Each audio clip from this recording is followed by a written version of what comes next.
So the NBA season is coming up, and there are NBA teams that we know are going to have a good season, such as the Clippers, the Warriors, the Lakers. And then we have teams that we know aren't going to do well, the Hornets, the Suns. However, there are some NBA teams that you should look out for who could have a good year. So today, guys, I'm going to be talking about 4 NBA teams that you shouldn't sleep on who could have a good year this year. Before I start, though, make sure to subscribe and hit the bell and leave a like on this video. But without further ado, let's get into it. Coming in at number 4, we've got the Atlanta Hawks. Now, the Atlanta Hawks, you guys, last year they weren't a good team at all. They were 12th in the conference. It was not good for them at all. But when you look at their squad for the 2019-20 season, it's pretty good. They've got Trae Young at point guard. They've got Cameron Reddish, who isn't so bad. Jabari Parker, who is pretty good. They've got John Collins, who's not so bad at offense. He gets a good amount of rebounds. And yeah, it's just really looking good for them. I feel like with John Collins and Trae Young and Jabari Parker and Cameron Reddish, it could really go well for them. You should not sleep on them. Trae Young, this guy is a pretty good player. He does have a lot of potential. Cameron Reddish wasn't so bad in college. Jabari Parker, he's not what everyone thought he would be, but still, he's not so bad as a power forward. And then John Collins is a guy who he averages a good amount of points, gets a good amount of rebounds, and is pretty good on defense. So you got to look out for the Atlanta Hawks, because these guys are looking pretty good for the 2019 and 20 NBA season. Coming in at number 3, the New Orleans Pelicans. Now, I bet some of you guys are going to be disagreeing with me on this one, because you're like, well, the Pelicans did trade away Anthony Davis, so they're probably going to be horrible now, right? Well, you're wrong.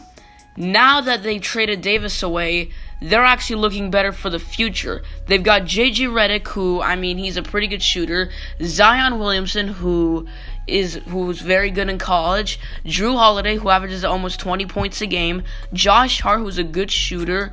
Derek Favors, who's okay. But I really think Drew Holiday, Josh Hart, Zion, J.J. Redick, these are some guys, and Jael Okafor as well. Okafor had a pretty good year last year. So the Pelicans, you shouldn't think that you can beat them easily, because these guys still got some talent in them. If Zion could be what everyone thought he would be, then you got to look out for him. If Drew Holiday is going to have the same year as last year, you got to look out for him. If Jael's going to have the same year as last year, you got to look out for him. And then J.J. Redick, who's a good shooter. You see, the Pelicans, I say their big 3 could be Zion, Holiday, and Hart. That's not so bad. We don't have to say really much about Lonzo, but really the big guys we need to talk about here is Zion. JJ is a bit big. Jael is pretty big. And Drew Holiday and Josh Hart. You see, these guys, they're young. They still have a good amount of time left in their career. And they're guys who are underrated, if you ask me. So I think the Pelicans come in at number 3. Coming in at number 2, the Miami Heat. The Miami Heat, you guys, sadly, they did not re-sign Hassan Whiteside, who really sucks for them, because Hassan, he was a big player, but still, don't sleep on them. They've got Goran Dragic at point guard, who almost averages 20 points a game. Jimmy Butler, who averaged almost 20 points a game as well last year. Then after, they've got Bam Adebayo, who, if you're asking me, Bam Adebayo isn't actually so bad. He averages a good amount of rebounds a game. Adebayo isn't so bad. And then after, they've got Kelly Olynyk, who is okay. Dion Waiters isn't so bad. But I think the guys you got to look out for really is Goran Dragic and Jimmy Butler. These two could be a good duo together, because they both average almost 20 points a game. And I think they could potentially carry this Heat's team. Now, the Heat, besides Dragic and Butler, they're not much. They do have Bam Adebayo. They do have Kelly Olynyk. They do have Dion Waiters, Justice Winslow. But besides that, there's not really much in them. There's not really players who are that good on them. But I have a feeling that Dragic and Butler could really be a good duo together. So you got to look out for the Heat in the 2019-20 NBA season. And finally, coming in at number 1, the Portland Trailblazers.